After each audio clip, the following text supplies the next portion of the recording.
పలాస మండలం పంచాయత్ విజ్ఞాన శాఖ అధికారి రత్న నవభారత రాజ్యాంగ నిర్మాత డాక్టర్ బిఆర్ తెలంగాణ రాష్ట్ర అసెంబ్లీ పార్టీ ఉమ్మడి ఖమ్మం జిల్లా నాయకులతో కేసీఆర్ నమస్కారం. బీజేపీ టీవీ న్యూస్కి స్వాగతం. హెడ్లైన్స్ చూద్దాం.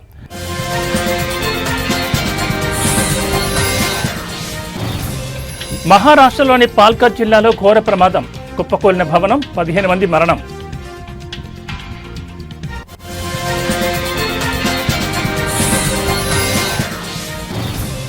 కర్ణాటకలోని ఓ చిన్న గ్రామంలో విచిత్ర సంఘటన. నల్లూరు గ్రామంలో ఓ సాధారణ నాటుకోడి నీలం రంగులో గుడ్డు.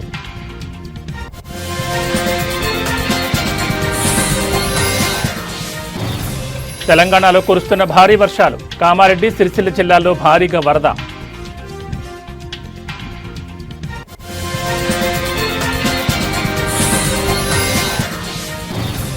విశాఖలో 3 రోజుల జనసేన విస్తృత స్థాయి సమావేశాలు.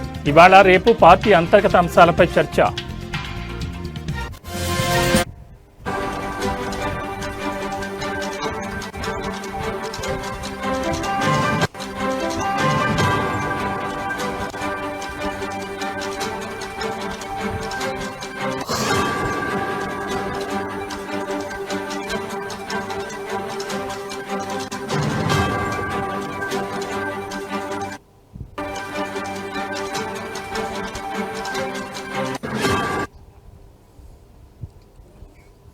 బ్రిటన్లో బ్రేకింగ్ న్యూస్ చూస్తున్న మహారాష్ట్రలోని పాల్ఘర్ జిల్లాలో ఘోర ప్రమాదం జరిగింది. ముంబై సమీపంలోని విరార్ ప్రాంతంలో 4 అంతస్తుల నివాస భవనం కుప్పకూలిన ఘటనలో సుమారు 15 మంది చనిపోయారు. మరికొంతమంది తీవ్రంగా గాయపడ్డారు.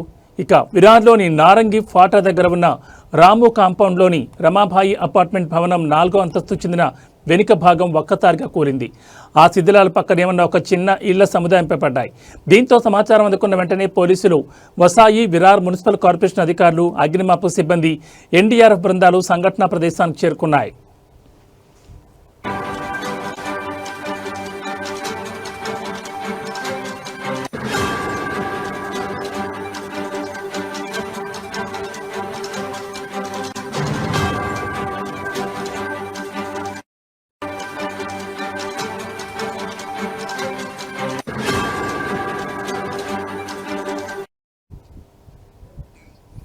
ఇక రాత్రంతా ముమ్మరంగా సహాయక చర్యలు కొనసాగాయి. శిథిలాల కింద చిక్కుకున్న వారిని బయటకు తీసేందుకు సహాయక బృందాలు 20 గంటలుగా తీవ్రంగా కష్టపడుతున్నాయి. ఇప్పటి వరకు శిథిలాల కింద నుంచి 11 మందిని సురక్షితంగా బయటకు తీసుకురాగా గాయపడిన వారిని విరార్, నలసోపారాలోని ఆసుపత్రులకు చికిత్స కోసం తరలించారు. కొందరికి ప్రాథమిక చికిత్స చేసి డిశ్చార్జ్ చేశారు.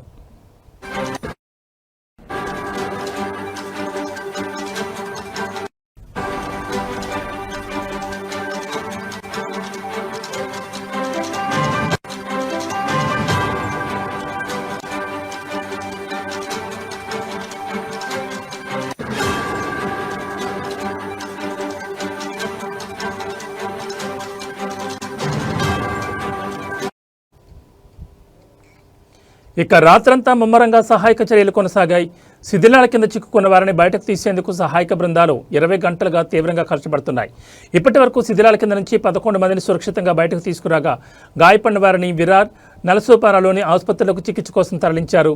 కొందరికి ప్రాథమిక చికిత్స చేసి డిశ్చార్జ్ చేశారు.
బులెటిన్లో మరో బ్రేకింగ్ న్యూస్ చూస్తున్నాం. కర్ణాటకలోని ఓ చిన్న గ్రామంలో జరిగిన ఓ విచిత్ర సంఘటన ఇప్పుడు అందరి దృష్టిని ఆకర్షిస్తోంది. దావణగిరి జిల్లా చెన్నగిరి తాలూకాలోని నల్లూరు గ్రామంలో ఓ సాధారణ నాటుకోడి నీలం రంగులో ఉన్న గుడ్డు పెట్టడమే ఈ ఆశ్చర్యానికి కారణం. ఈ వింత గుడ్డును చూసేందుకు చుట్టుపక్కల గ్రామాల ప్రజలు తండోపతండాలుగా తరలివస్తున్నారు.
నల్లూరు గ్రామానికి చెందిన సయ్యద్ నూర్ అనే రైతు జీవనోపాధి కోసం 10 నాటుకోళ్లను పెంచుకుంటున్నాడు. వాటిలో ఒక కోడి తాజాగా నీలం రంగు గుడ్డు పెట్టడంతో ఆయన ఆశ్చర్యపోయారు. సాధారణంగా తెలుపు గుడ్లను చూసే ఆ ఊరి ప్రజలకు ఈ నీలం గుడ్డు అద్భుతంగా కనిపించింది. దీంతో ఈ విషయం ఊరంతా పాకి ఆ కోడి దాని గుడ్డు ప్రత్యేక ఆకర్షణగా మారాయి.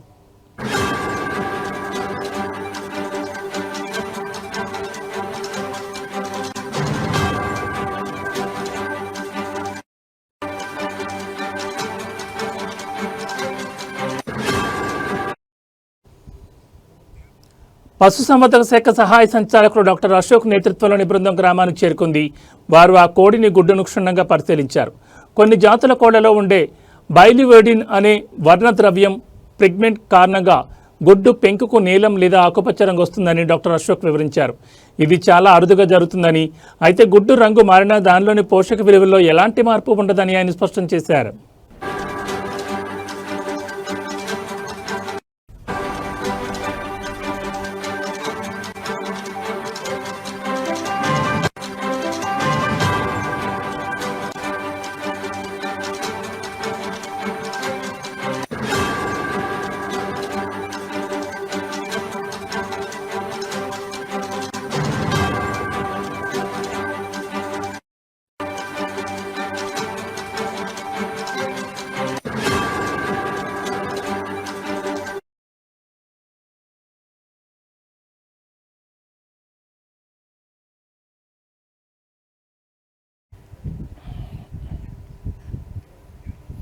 హిమాచల్ ప్రదేశ్లో రుతుపవనాలు సృష్టిస్తున్న విలయం అంతా ఇంత కాదు. కుంభవృష్టి, ఆకస్మిక వరదలు, కొండచర్యలు విరిగిపడడంతో రాష్ట్రం అతలాకుతలమవుతోంది. ఈ ఏడాది జూన్ 20న వర్షాకాలం ప్రారంభమైనట్టు నుంచి ఇప్పటి వరకు వివిధ ప్రమాదాల్లో 300 మందికి పైగా ప్రాణాలు కోల్పోవడం పరిస్థితి తీవ్రతకు అద్దం పడుతోంది. రాష్ట్ర వ్యాప్తంగా వేల కోట్ల రూపాయల ఆస్తి నష్టం సంభవించినట్లు అధికారులు అంచనా వేస్తున్నారు.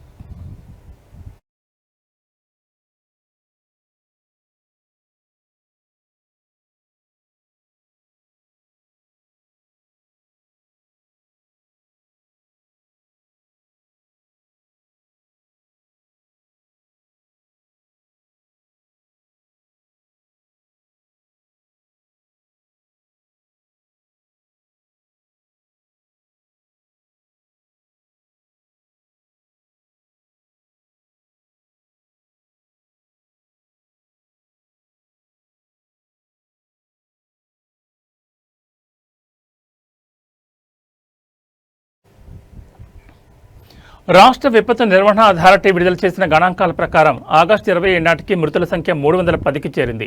వీరిలో 158 మంది నేరుగా వర్ష సంబంధిత ప్రమాదాలైన కొండచర్యలు విరిగిపడడం, ఇళ్లు కూలిపోవడం, వరదల్లో కొట్టుకుపోవడం, విద్యుత్ షాక్ వంటి కారణాలతో మరణించారు. మరో 152 మంది రోడ్డు ప్రమాదాల్లో చనిపోయారు. ఈ ప్రకృతి విపత్తులో సుమారు 369 మంది గాయపడగా మరో 38 మంది ఆచూకీ గల్లంతైంది. ఈ వర్షాల కారణంగా మండి జిల్లా అత్యంత తీవ్రంగా నష్టపోయింది. ఒక్క మండి జిల్లాలోని 51 మరణాలు సంభవించగా కాంగ్రాలో 49, చంబాలో 36, సిమ్లాలో 28 మంది మరణించినట్లు అధికారిక లెక్కలు చెబుతున్నాయి. మౌలిక సదుపాయాలకు జరిగిన నష్టం కూడా భారీ స్థాయిలోనే ఉంది.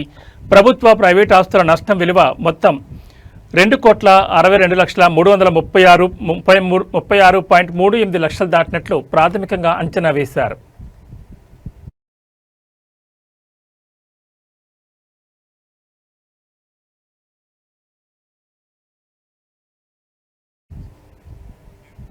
రాష్ట్ర వ్యాప్తంగా 2 జాతీయ రహదారులతో సహా 582 రోడ్లపై రాకపోకలు నిలిచిపోయాయి. ముఖ్యంగా కులు, మండి, కాంగ్రా, సిమ్లా జిల్లాలపై ప్రభావం ఎక్కువగా ఉంది. కేవలం కులు జిల్లాలోని NH03, NH305 మార్గాలను అధికారులు మూసివేశారు. రాష్ట్ర వ్యాప్తంగా 1,155 విద్యుత్ ట్రాన్స్ఫార్మర్లు, 346 తాగునీటి సరఫరా పథకాలు దెబ్బతిన్నాయి. దీంతో అనేక ప్రాంతాల్లో విద్యుత్, నీటి సరఫరాకు తీవ్ర అంతరాయం ఏర్పడింది.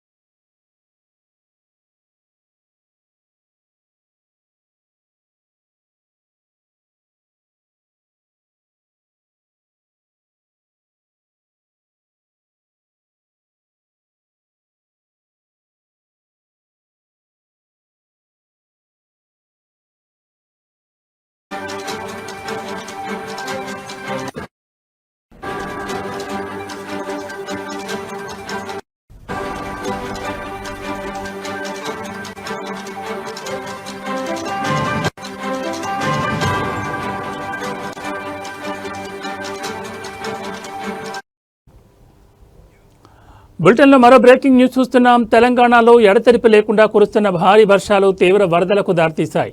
కామారెడ్డి, సిరిసిల్ల జిల్లాలో వరద నీటిలో సుమారు 30 మంది చిక్కుకుపోవడంతో వారిని రక్షించేందుకు భారత వాయుసేన రంగంలోకి దిగింది. కేంద్ర హోంశాఖ సహాయ మంత్రి బండి సంజయ్ కుమార్ చేసిన విజ్ఞప్తి మేరకు రక్షణ మంత్రి రాజ్నాథ్ సింగ్ వెంటనే స్పందించి సహాయక చర్యల కోసం హెలికాప్టర్ను పంపాలని ఆదేశాలు జారీ చేశారు.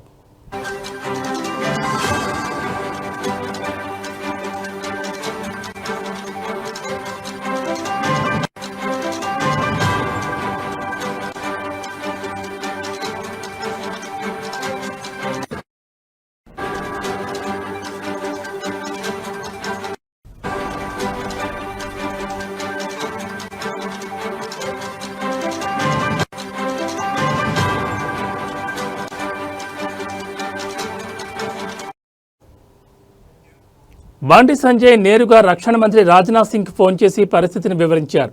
దీంతో హక్కెంపేట ఎయిర్ఫోర్స్ స్టేషన్లోని అధికారులకు తక్షణ ఆదేశాలు అందాయి. ఫలితంగా వరదలో చిక్కుకున్న వారిని సురక్షిత ప్రాంతాలకు తరలించేందుకు వాయుసేన హెలికాప్టర్ సిద్ధమైంది.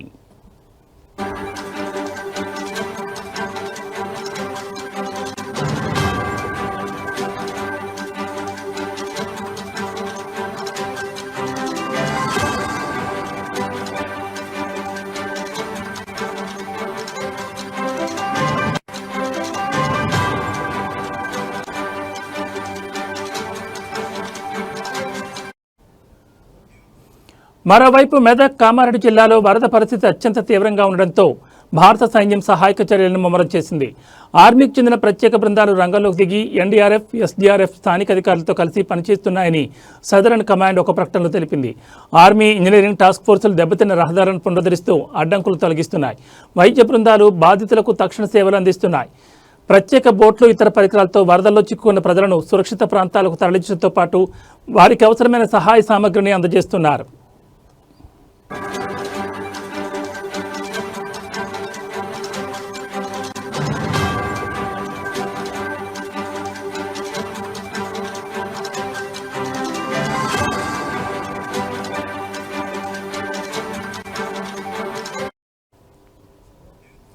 భారీ వర్షాల కారణంగా రాష్ట్రంలోని పలు ప్రాజెక్టులకు వరద నీరు పోటెత్తుతోంది. నల్గొండ జిల్లాలోని డిండి ప్రాజెక్టులోకి ప్రమాదకర స్థాయిలో వరద ప్రవాహం కొనసాగుతోంది.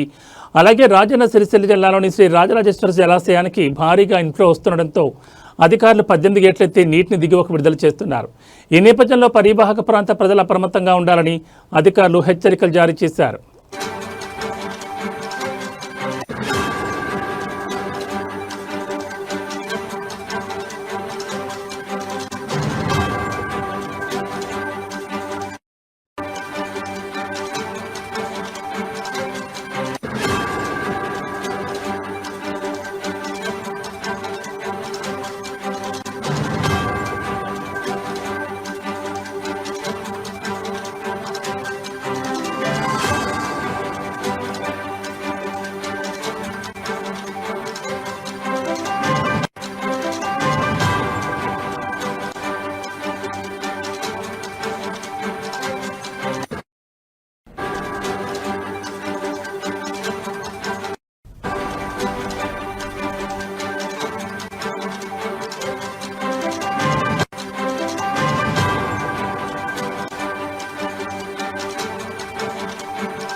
ఈ యొక్క వాటర్ శక్తితోనే ఇక్కడ వాగు ఉదయం అంటే పశువులను మేపేందుకు వెళ్ళిన ఈ పశు కాపాడులో ఒక్కసారిగా వాగు ఇక్కడే ఆగిపోయి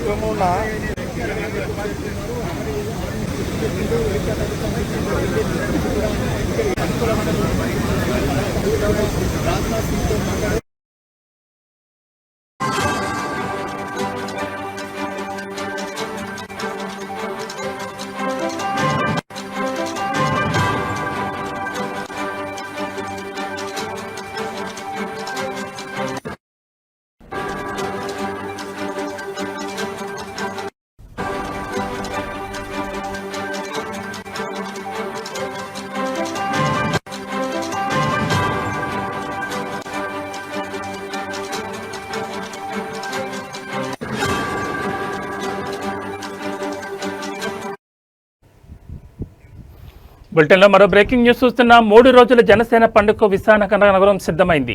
ప్రభుత్వంలో భాగస్వామ్యం తర్వాత పార్టీలో పరిస్థితులను సమీక్షించుకునేందుకు జరుగుతున్న సమావేశాలు కావడంతో శ్రేణులు ఉత్కంఠకు ఎదురుచూస్తున్నాయి.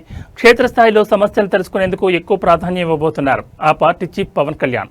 ఇవాళ రేపు పార్టీ అంతర్గత అంశాలపై చర్చ జరుగుతుంది. బీచ్ రోడ్లోని వైఎంసీఏ ప్రాంగణంలో జనసేన లెజిస్లేటివ్ విభాగం భేటీ అవుతుంది. ఆ పార్టీకి చెందిన మంత్రులు, పార్లమెంట్ సభ్యులు, శాసనమండలి సభ్యులు పాల్గొంటారు. మధ్యాహ్నం రాష్ట్ర కార్యవర్గంతో పవన్ కళ్యాణ్ సమావేశమయ్యారు.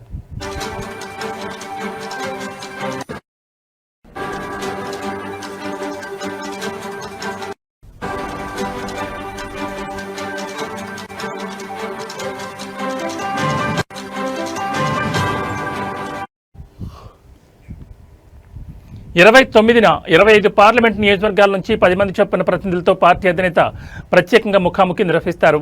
పార్టీ ఆవిర్భావం నుంచి జెండా మోస్తూ రాజకీయ ఒత్తిళ్లను తట్టుకుని నిలబడిన వాళ్లకు ప్రాధాన్యం ఇస్తారు. ఇక ఈ నెల 30 జరిగే సేనాని బహిరంగ సభపై జనసేనతో సహా రాజకీయ పక్షాలు ఉత్కంఠకు ఎదురుచూస్తున్నాయి. ఏపీ, తెలంగాణ నుంచి 15,000 మంది ప్రత్యేక ఆహ్వానితులతో ఈ మీటింగ్ జరగనుండగా ఇందిరా ప్రియదర్శిని స్టేడియంలో ఏర్పాట్లు ఊపందుకున్నాయి. వర్షాల కారణంగా ఎటువంటి ఇబ్బందులు తలెత్తకుండా జర్మన్ హ్యాంగర్స్ నిర్మిస్తున్నారు.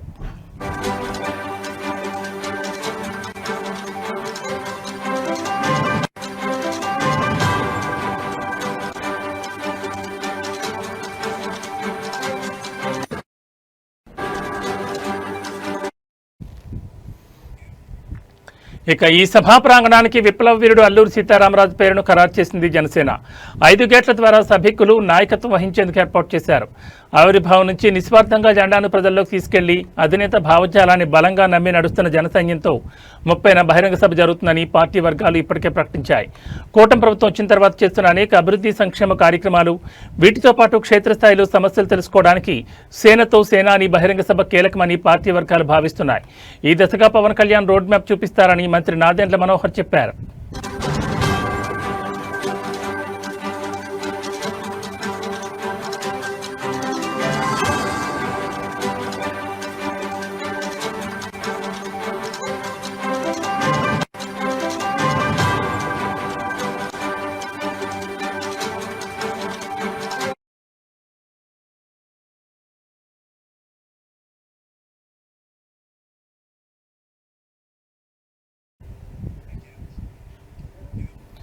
గాంధారి వరద బీభత్సం కలిగించింది. ఈ కష్ట సమయంలో ఎస్ఐ ఆంజనేయులు, సిబ్బంది, యువకులు చేసిన సహాయం చాలా గొప్పదని ప్రజలు హర్షం వ్యక్తం చేస్తున్నారు.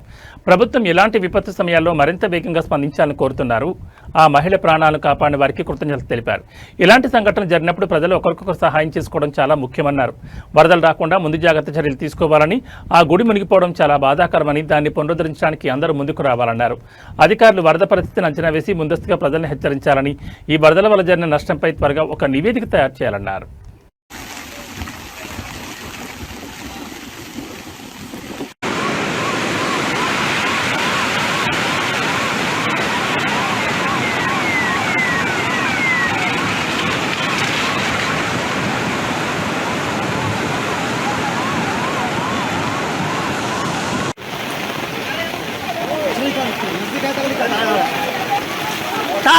తాడు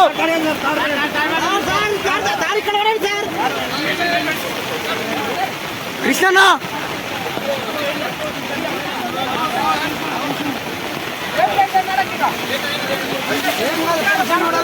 ఇదే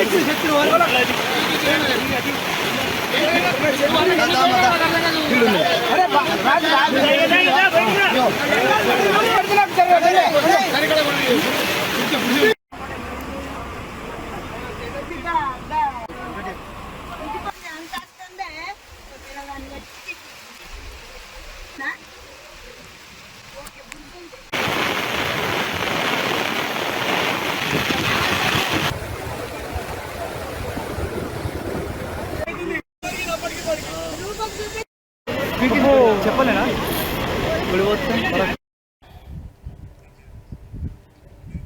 కూటమి ప్రభుత్వం అభివృద్ధి లక్ష్యంగా పనిచేసుకుంటూ ముందుకు వెళ్తోందని రాయచూట్లో 3.30 కోట్ల అభివృద్ధి పనులకు నేడు శంకుస్థాపన చేయడం జరిగిందని మంత్రి మండిపల్లి రాంప్రసాద్ రెడ్డి పేర్కొన్నారు.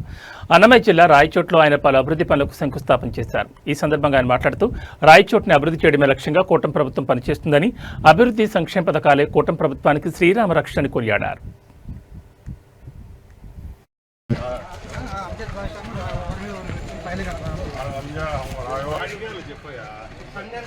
రోడ్డు వరకు రాణికంటే లోపలికి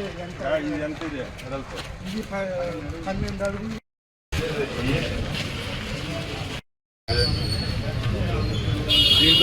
నాయుడు కాలనీ సపరేట్. ఇప్పుడు మనమంతా శంకుస్థాపన చేసి 5 కోట్లు అది బాగా చేసి ఇవన్నీ పెట్టినారు. జగన్మోహన్ రెడ్డి పెట్టినాడు ఆ బొమ్మలన్నీ. అవి ఏమైనా ఉంటే ఎవరన్నా మంచి వాళ్ళు ఎవరైనా లీడర్లు పాడు బొమ్మలు ఉంటే పెట్టండి. కాకపోతే ఆ సర్కిల్లో యాక్సిడెంట్ అయితే చచ్చిపోతాను, అది తగ్గింది, సైజ్ తగ్గింది. ఇప్పుడు ఇంత పెట్టారు ఆడ నేతాజీ సర్కిల్, దాన్ని అంత తగ్గింది, సైజ్ తగ్గింది. దినే దినే వ్యవసాయ అభివృద్ధి, రాజకీయ అభివృద్ధి శ్రీ విఘ్నేశ్వర సంకల్పేన పూజాం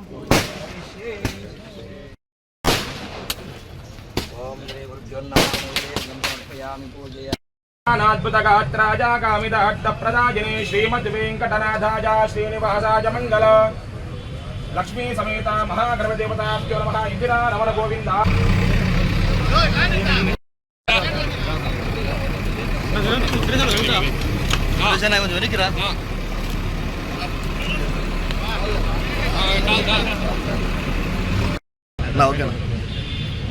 అందరికీ నమస్కారం.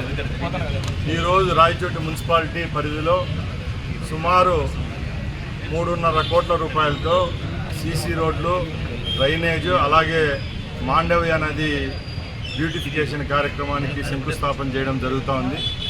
ముఖ్యంగా రాయచోటి పట్టణంలో ఉన్న రోడ్లన్నీ ఈ 15th ఫైనాన్స్ నిధులు ఏవైతే ఉన్నాయో దాంట్లోకి తీసుకొని వస్తున్నాం.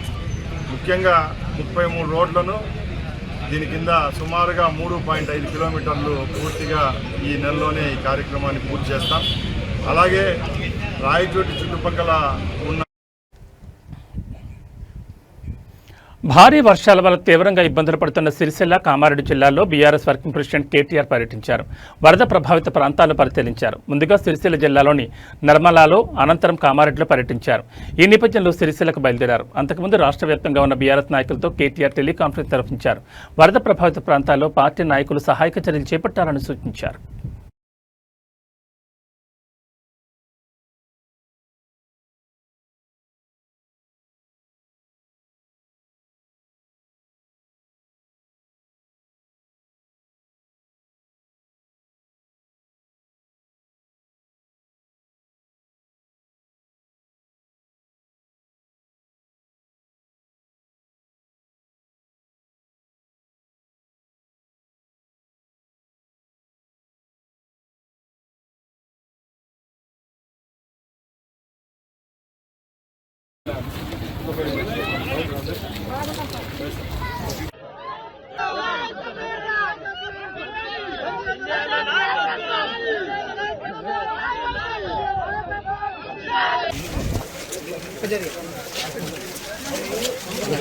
సహాయక చర్యలు పర్యవేక్షించి ఆ కుటుంబాల్లో ధైర్యం నింపినందుకు వారితో నేను కూడా నిన్న మాట్లాడినాను. వాళ్ళు చిక్కుకొని పోయిన వాళ్ళందరితో కూడా. కానీ మరి ఈరోజు ఉదయం హెలికాప్టర్ వచ్చి వారు స్పందించి కాపాడినట్టు చాలా సంతోషం. నేను అధికారులను అభినందిస్తూ ఉన్నాను. చాలామంది పోలీస్ అధికారులు, చాలామంది రెవెన్యూ అధికారులు కూడా ఎక్కడికక్కడ అప్రమత్తంగా ఉండి గత 24 గంటలుగా స్పందించి పనిచేస్తున్నారు. ప్రభుత్వం పని చేసినా చేయకపోయినా, ప్రభుత్వ పెద్దలు పనిచేసినా పని చేయకపోయినా అధికారులు అప్రమత్తంగా ఉన్నందుకు, పనిలో నిమగ్నమైనందుకు అధికారులకు, మీడియా కూడా మొత్తం రాష్ట్ర వ్యాప్తంగా మరి అన్ని వార్తలు కూడా ప్రజల దృష్టికి తీసుకొస్తున్నారు. ఎక్కడెక్కడ ఇబ్బందులు ఉన్నాయో చెప్తున్నారు. నిర్మల్ జిల్లా లక్ష్మణచంద మండలం మునిపల్లి గ్రామంలో వాగు ప్రవాహంతో అవతల చిక్కుకుపోయిన పశువుల కాపరి రక్షణకు చర్యలు తీసుకుంటామని జిల్లా కలెక్టర్ అభిలాష్ అభినవ్ భరోసా ఇచ్చారు. కలెక్టర్ స్వయంగా సంఘటన ప్రదేశాన్ని పరిశీలించి గ్రామస్తులతో మాట్లాడి వివరాలు సేకరించారు. ఈ సందర్భంగా ఎన్డీఆర్ఎఫ్ బృందాలు గ్రామానికి చెందిన గజేతగాళ్లతో సమావేశమై రక్షణ చర్యల సాధ్యాసాధ్యాలను కలెక్టర్ చర్చించారు. ఇప్పటి వరకు కాపరికి డ్రోన్ సహాయంతో మొబైల్ ఫోన్, ఆహారం పంపినట్లు కలెక్టర్ తెలిపారు. అతన్ని సురక్షితంగా గ్రామానికి తీసుకురావడానికి అన్ని చర్యలు కొనసాగుతున్నాయని అన్నారు.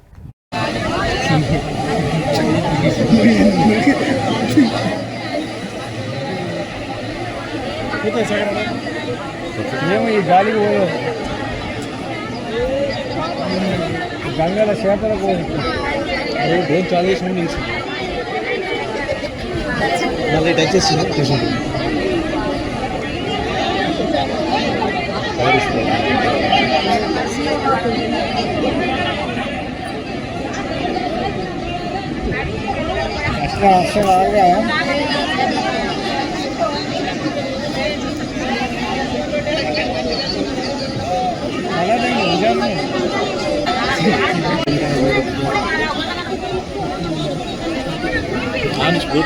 అయితే అక్కడికి పోతే వేస్టే.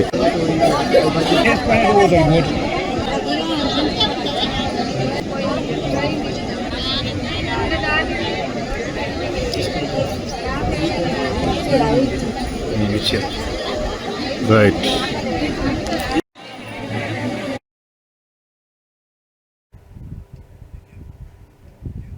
ఇవి బులెటిన్ విశేషాలు. మరో బులెటిన్తో మళ్ళీ కలుసుకుందాం. నమస్కారం.